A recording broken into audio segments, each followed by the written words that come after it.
Top 10 four-wheel drives, what I would consider bang for buck, value for money. Right now, I believe it's a buyer's market. What would you pick one up for? Under 20, easy. Under 20,000? Yeah. Very cheap, affordable fun. The most fun you might ever have in a four-wheel drive, full stop. This is not to be taken on if you've got zero mechanical aptitude. You've got to be a gun, an absolute gun on the tools. And there's some big news. The global reveal of what's under these covers over here. Let's go and rip these sheets off. Mate, cheers. Hey. Ooh, cheers, buddy. It's a frothy one. Beers in, well, a very, very big shed. Huge Absolutely. shed. It's a very exciting episode for many reasons today. But first, our hot topic is 10 four-wheel drives that are way cheaper and way more affordable than they probably should be. I was going to say more affordable than they should be. Yeah. That's the thing. There's a couple on this list that really shocked me, and a couple I knew that you still deny. But we're going to get into that now. Why are we sitting in this massive shed, mate? It's obviously not yours, it's not mine. It's not my shed, it's not your shed. We are here at STEDI HQ for something very, very exciting. Now, this is actually a world first, not an Australian first. Universal. Exactly right. They're releasing a brand new light to the market, and we're actually going to be the ones revealing it. So First that's going to people to see happen within the next 10 minutes. 10 minutes. We are going to reveal a brand new set of light. Top 10 four-wheel drives. Now, we put our heads together and came up with this list of 10. You're probably going to have some of your own. We'll get into that later. But for now... Can I just make a little bit of an observation? Go on. This is, I guess, why this is so timely, this hot topic, is because right now, I believe it's a buyer's market. Now, we've had the post-COVID tax era. 100%. I think that's nearly been and gone, and prices, I'm seeing them, because I'm Coming on down. a marketplace. I know you are. Everyone, I guess, at 4-wheel drive 24/7 HQ, just constantly look at second-hand 4-wheel drives. Especially if you're looking on one of those, Facebook Marketplace. Crossed out, coming right down in price. These ones here are the ones I reckon that you should be keeping an eye on. What we're talking about here too are vehicles that if you're just getting into four-wheel driving, you want to get yourself maybe a beater for the bush, or we're going the other end as well. Maybe you want to do a full lap of Australia, tow for a couple of years. Let's start, I reckon, on the real lower end of the scale. A sub $5,000 four-wheel drive. Yeah, you wouldn't think you'd get much, but that is... You know what? You wouldn't a couple of years ago, but today, now you can find Pajeros, and I'm talking about the sort of NHs, the real boxy ones, to the NLs, which are all that sort of boxy where they start to get a couple of round edges. I reckon you can get those way under, for between $1,500 and $5,000, I reckon, and an exceptional one at like 6 or 7. If you're talking, you're on a one owner sort of low K one. And think about that. You spent 5.5. You've blown the budget. You've gone $6,000.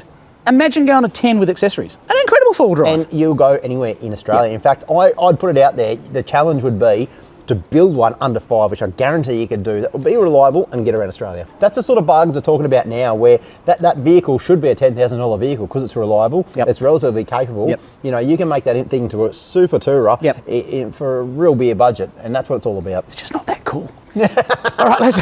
Hey, speak to Jesse about not being cool. Now, Jesse has recently, and for good reason too, he's established a bit of a love affair with the old Pajero. He's just taken one out to the Simpson Desert. You guys would have no doubt seen that in the floods, and that thing was an animal. Didn't bring it home, but that's a whole other story. That's a whole other story. Now, speaking of not cool, as I said before, Ford Rangers, not always known for being what I would consider bang for buck, value for money. Absolutely. Normally, they've got quite a hefty price point, and the other argument is that they're not a super reliable car. So there's no point getting a bargain if it's not going to last 2 minutes, right? However, I've done a bit of research, and I will safely say that the 3.2 litre Ranger with the manual transmission, not the auto, is a bulletproof vehicle. And especially if you get in a lower spec one, you can pick that up. Absolute bargain. So I had a mate who recently bought one. Now he paid $14,000. It's an extra cab. It's got, get this though, this is the kicker, it's got about 170 Ks on the clock. Is that all? 170,000. Yeah, and he got it for 14,000, and it's extra cab. It's a real four-wheel drive, low Ks.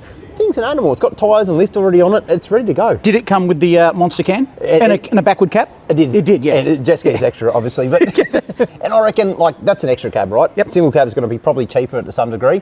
Now, if you're looking for a dual cab, you can still find one under 200,000 Ks for probably $18,000 to $20,000.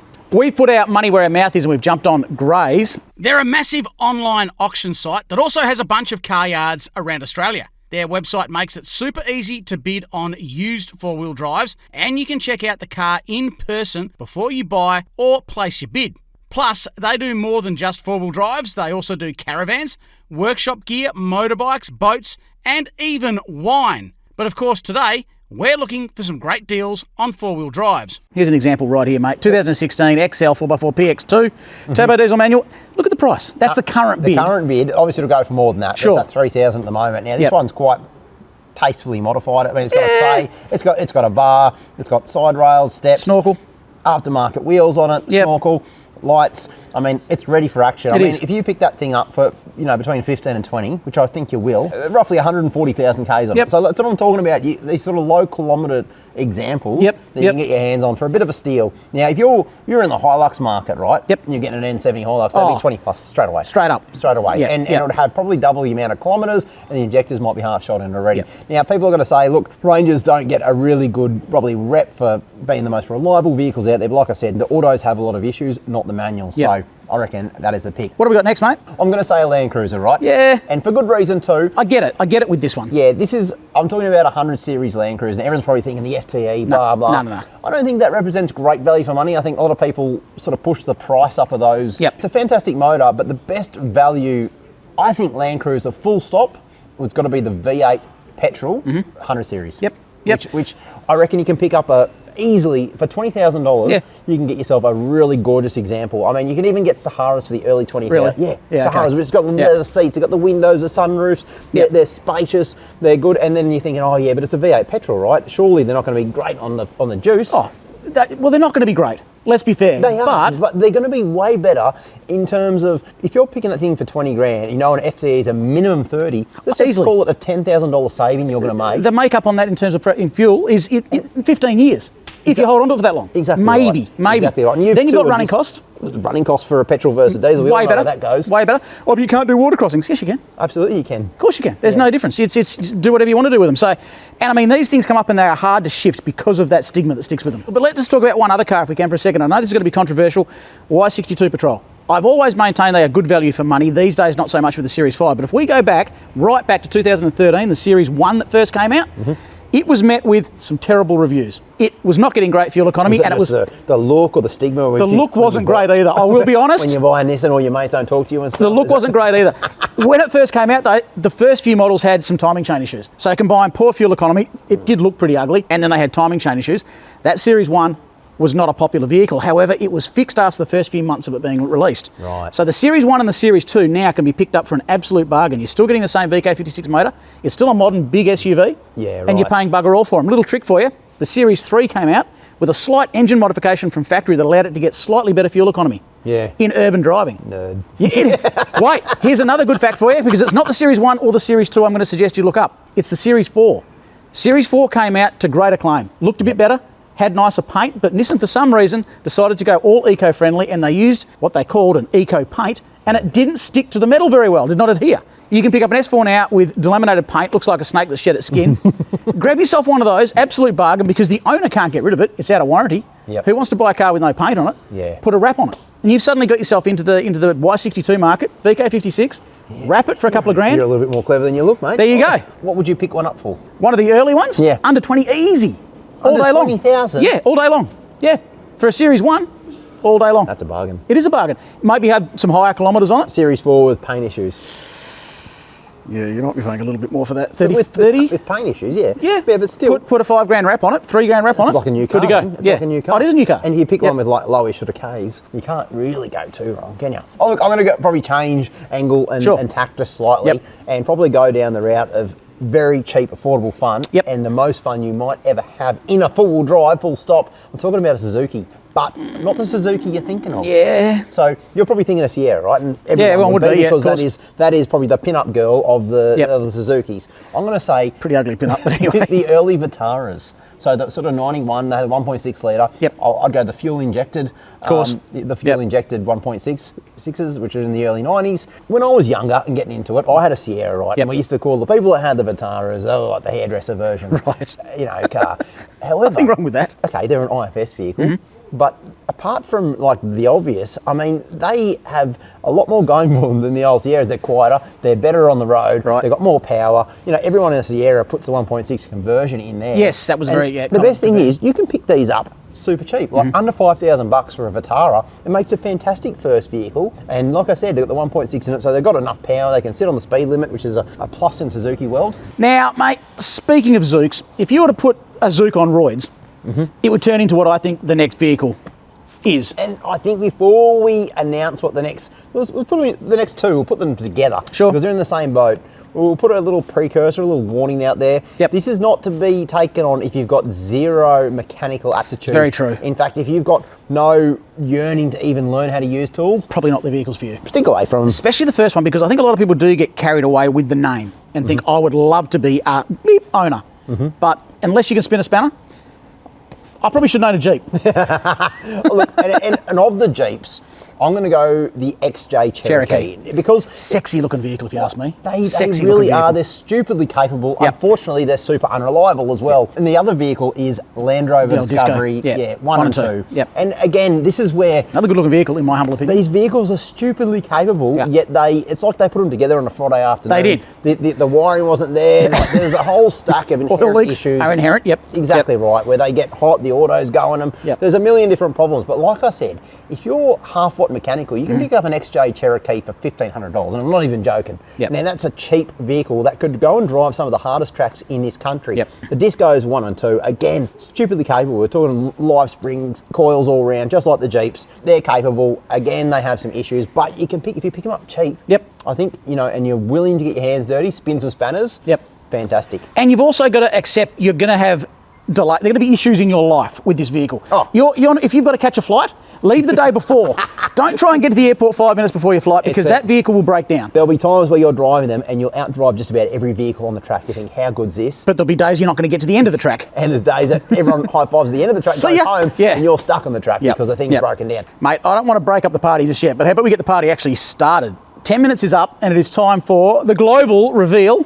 Yeah, I'm very excited about it. What's under these It's about covers over time here? These covers come off and you guys get a load of these lights for yourself. I'm very excited about it. You and I have been mucking around Yep. with them all afternoon. Yep. And there's some big news. Let's go and rip these sheets off.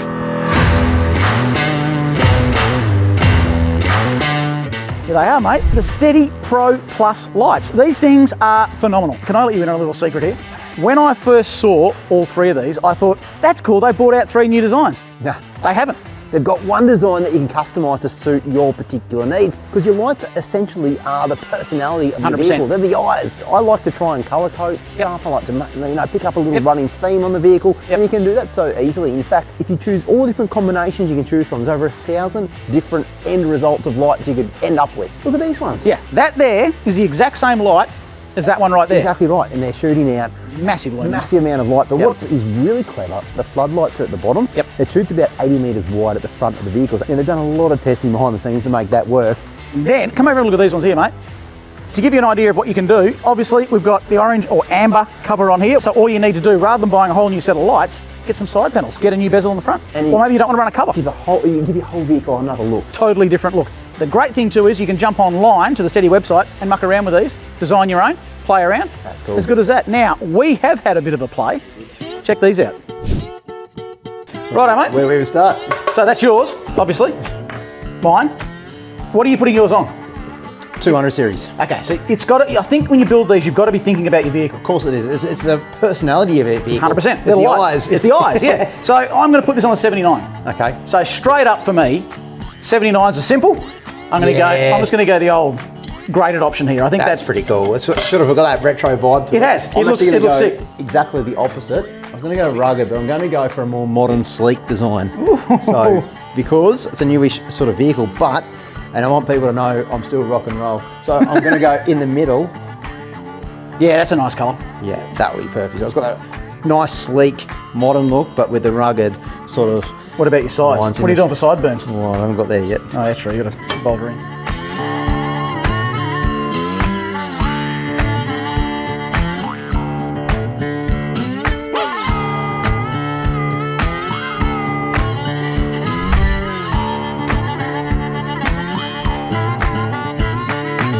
So we've got a bit of a competition going, Graham. I wouldn't say it's a competition, but who's got the better design? Who's got what the you've got to understand better though? taste for a light? What you've got to understand is the vehicle it's going on. What's that going on, mate? This was, I sort of had my 200 series in mind. Yep. So it's a modern vehicle. So I've gone for like the modern sort of smoother edges, but it's still got that rugged sort of look around here. Gone for the grey because it matches my vehicle, Yep. but I've also got red recovery points down at the bottom. I've got a new bar on it. Yep. So I put the little red accents down there. So I actually really what like that. I'm going for is a bit of a retro, like Air Jordan sort of style. Speaking of retro, which is stylish. 79.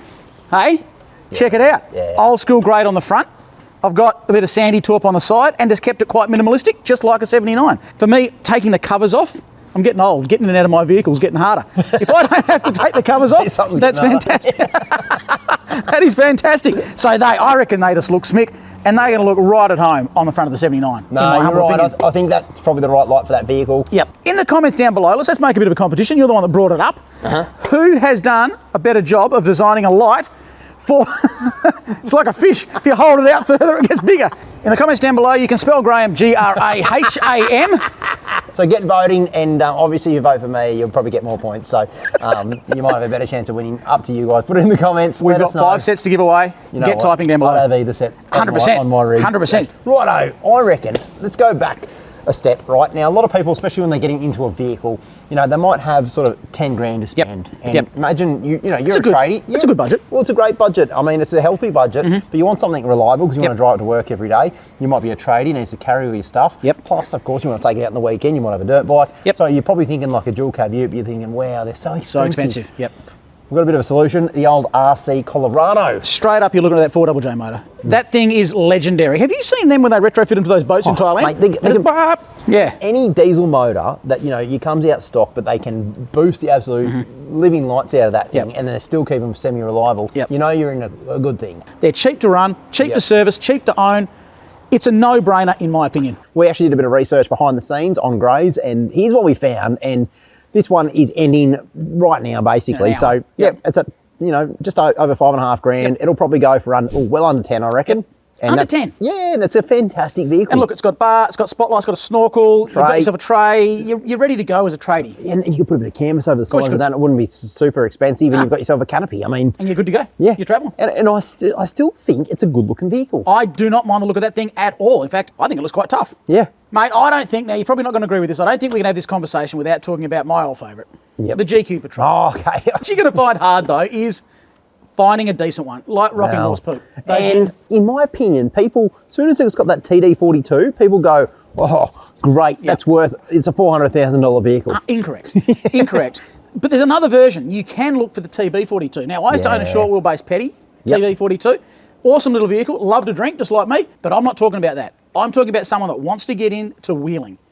We're not talking about going to the Cape touring, we're talking about getting into wheeling. Get yourself a clapped out GQ.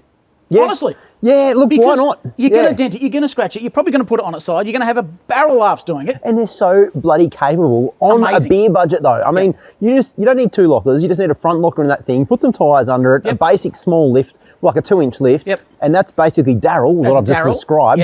And that thing drove the hardest tracks in this country. Ask Jesse, in fact. Now, let's change it up a little bit. Let's say GQs are fantastic for a certain breed of humans. I've never owned one. Yes, you have. You had Daryl. Okay, I never wanted to own one, put it that way, put it that way. But a vehicle that, you know, I think gets underrated a heck of a lot is the petrol V6 120 Prado. Now, obviously, everyone knows how good the 3-litre diesel one is, and it commands an absolute premium. Price because of it, Yeah, second hand. If you wanted to make that 3-litre diesel as powerful as the V6 petrol, there's $10,000 in diesel mods to make that thing go as hard as the V6 petrol. And not be anywhere near as reliable. This one here, I am going to sit firmly on the fence for. And again, we put a caveat when we're talking about the Jeep and the Disco. Massive caveat on this one right here. Because this is only going to suit a very niche number of people. I get it. I think it's a fantastic idea. I really do. If you can pull this off, you've done it. You've beaten the big boss. You've done the final boss. And again, and I guess the caveat you're talking about is you've got to be handy on the tools. Not handy. You've got to really know what You've got to be a gun. An absolute gun on the tools in order to pull this off. And have the time as well to invest into this. What we're talking about, we're seeing around in some of the auctions, there are quite a few 79 series, even 200 series that have dusted motors, blown motors, and these vehicles have got a stack of money injected into them. So they've usually got bar work, they've got a canopy, they've got all this stuff. However, the most important part, the motor, is kaput. If you can pull this off, if you are the right person that knows how to spin spanners, knows that engine, knows that vehicle, can find the right vehicle, can find the engine, can put it all back together, and you're beating the big boss. Yeah, so it counts you and me out, probably. 100% out. 100% out. I'll just stick to a Vitara. Now, there are so many makes and models of four-wheel drives in Australia right now. We've probably missed dozens that you guys can think of. let us know in the comments down below, because I'd like to know, maybe there's another one out there. And we're not talking about the best full No, drives. not at all. We are talking about cheaper than they probably should be. Yep. Now, keep that in mind when you answer. Very keen to see what people are saying, because there's going to be some, like you said, there'll be some down there you go, didn't think of that one. Hands up all my Lada Neva owners. What about Jackaroos? The Jackaroo. Not the diesel one. I reckon the petrol V6 There's a theme. Jackaroo. You can see a theme running through this. That'll be the one. I reckon a lot of people like that one. Yep. There'll be a stack of those sort of oddballs out there that are actually stupidly reliable, but they don't have the sex appeal of your Hiluxes and your big 80 series and I've really stuff seen like a Hilux as being terribly sexy, but that's just me. That is just me. I want to go and play with these lights a bit more. I'm due for another beer. Before we go, though, can I just do a little sneak peek behind the scenes of BTS for folks? Now, the first app for what was a huge Cape trip for us How good was it, has though? just come out. That night, the night I speak of, was a night that I will never forget. I don't think I've ever been that bogged on one of our trips, full stop. No. And it got to the stage where you know it's exciting when it's every man for himself. You can hear winches going, chainsaws going, there's people screaming and running around. I honestly didn't see Az for, I reckon, 4 hours. I forgot he was on the trip. Yep, and he was only 300 metres down the track. Yeah, they even had a different camp to us. Because they did. There was top camped camp and bottom camp. There really was. Yeah. It was that wild, folks. And the good news is you get to see part two. Part two coming up. If we get out of it or not. And well, we're here. We got out. We did personally, but did the vehicles? You'll have to wait and check see. that out for yourselves. But mate, it's been an absolute cracker. Yep. And like I said, if you want to vote on something, folks, because you can win. We're giving away 5 sets of lights, and you can make them to your own taste. But if you want to vote on something, it's probably this one right here. There's 2 ways of spelling Graham. Mine is H-A-M on the end. Just in the comments down below, let us know. Cheers, folks. It's been a lot of fun. Cheers buddy.